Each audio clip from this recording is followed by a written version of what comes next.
Anak perempuan ini bersama ibunya lagi mempersiapkan wawancara untuk masuk akademi ternama.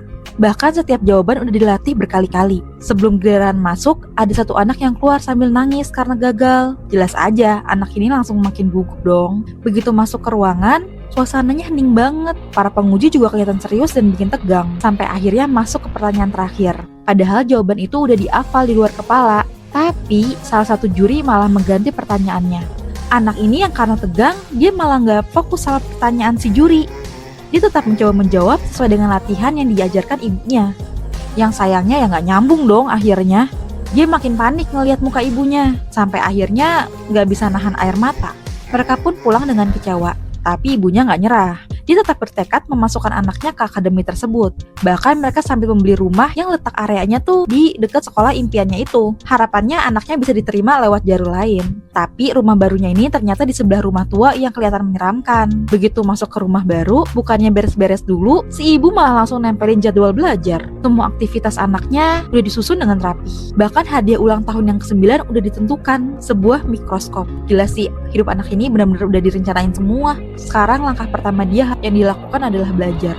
Karena tinggal 53 hari lagi sebelum ujian masuk akademi itu. Gak lama kemudian ibunya berangkat kerja. Anak ini pun sendirian di rumah. Tiba-tiba dia mencium bau aneh. Dia langsung mencari asal baunya. Ternyata berasal dari rumah sebelah. Belum sempat ngerti apa yang terjadi, tiba-tiba baling-baling pesawat mental masuk ke rumah dia. Dia langsung kaget dan ketakutan dong. Gak lama kemudian seorang kakek muncul dari rumah sebelah. Dia memanggil orang dari luar.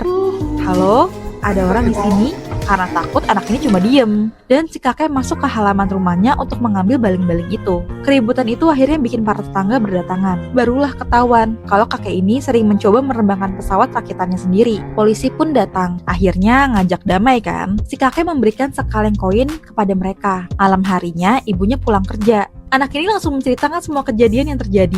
Dan malamnya dia kembali belajar sesuai dengan jadwal. Tapi tiba-tiba ada pesawat kertas jatuh lewat jendela. Dia membukanya. Ternyata isinya selembar cerita tentang Little Prince. Ternyata kakek itu yang mengirimkannya. Dia langsung membuang kertas itu dan menutup jendelanya. Keesokan harinya, rutinitas mereka kembali berjalan sesuai jadwal. Ibunya berangkat kerja, sementara itu anak ini menjalani jadwal seperti biasa. Olahraga, sarapan, belajar. Dan saat waktu senggang, dia iseng menghitung koin pemberiannya si kakek. Tanpa sengaja jarinya tertusuk sesuatu. Dia pun membongkar isi kaleng tersebut. Di dalamnya ternyata ada banyak benda unik, mulai dari kerang, miniatur pesawat, sampai boneka Little Prince. Melihat itu, dia langsung teringat pesawat kertas yang sempat ia buang kemarin. Dia pun mengambil kembali lembar cerita itu. Di saat mulai membacanya, imajinasinya langsung terbawa. Seolah gambar di kertas itu hidup. Di sana dia belum tahu sama sekali kalau cerita sesederhana itu bakal merubah seluruh hidupnya.